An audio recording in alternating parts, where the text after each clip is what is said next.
Oh, we got a question there. Just real quick. I was just wondering.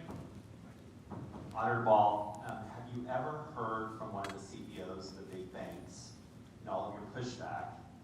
And could you, if you have by chance, could you tell this? Because I think it's worth. Not the Derek. I think it's worth hearing. Yes, I can tell you what some of the experiences have been like.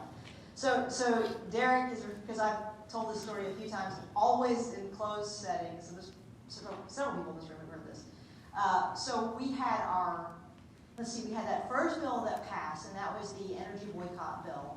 And so we reviewed to see are there any financial institutions, banks that are boycotting the fossil fuel industry, boycotting the coal industry. Are there any of them doing that? And we did our work. We did all our research. We figured out there were several that were in fact boycotting the fossil fuel industry. So we published our list, and it got his attention. And I did interviews wherever you do interviews on that. And I remember doing the 5:20 a.m. Fox News morning interview that my grandmother got up to watch, and doing all those things that you do in those type of instances. And then a few weeks later, go by, and it's all out there. It's kind of a little bit old news now.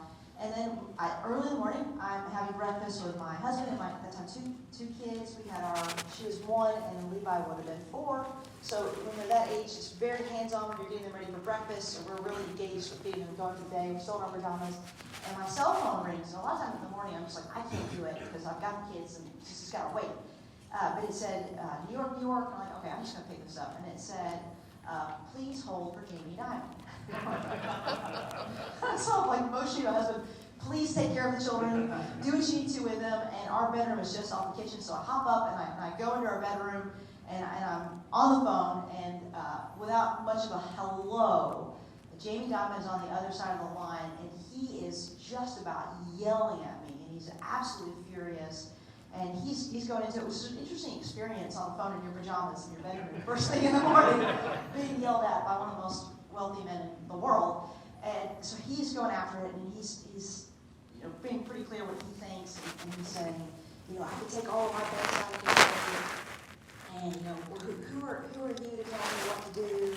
And it's not my business normally to get involved in state races, but I might need to make an exception for you. And it's pretty intense stuff going on the other line. And my husband's over there listening at the door because it's so loud. He told me he could hear it. He was so loud that my husband could hear it in the hallway of what was being said on the phone.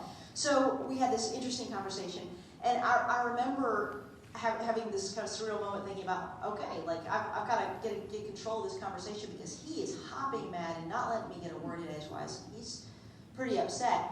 And I remember saying, Jamie, now listen to me. Jamie, that there's a way forward on this. And he was saying, we don't boycott the fossil fuel industry, we're doing all these things. And I said, yes, but that's all oil and gas you're talking about. It's not coal. And their website was really clear that they were unequivocally boycotting the coal industry. And I had conversations with coal people that I knew it to be true. And so I was telling him, it's not coal. And I laid all that out. And he was like, okay, all right. And he calmed down by this point in time. He was like, all right, we'll talk about this. We'll talk about this. I was like, all right, we'll happy to make a way forward on this. So yes, you have these interesting moments. But I do think these kinds of conversations, these strategic, you're prepped, you're ready, you know what you believe. So when you have those conversations, you're not caught off guard. You know where you stand, you know what you believe, and then you can also put pressure back and negotiate and figure out how to go forward. Because I wanted a resolution. I wasn't just trying to throw a punch. I wanted a resolution. It's a little bit like the Pirates of the Caribbean meme, where he said, you are by far the worst state treasurer I've ever yelled at, but you have yelled at me. I was worthy of the phone call, right?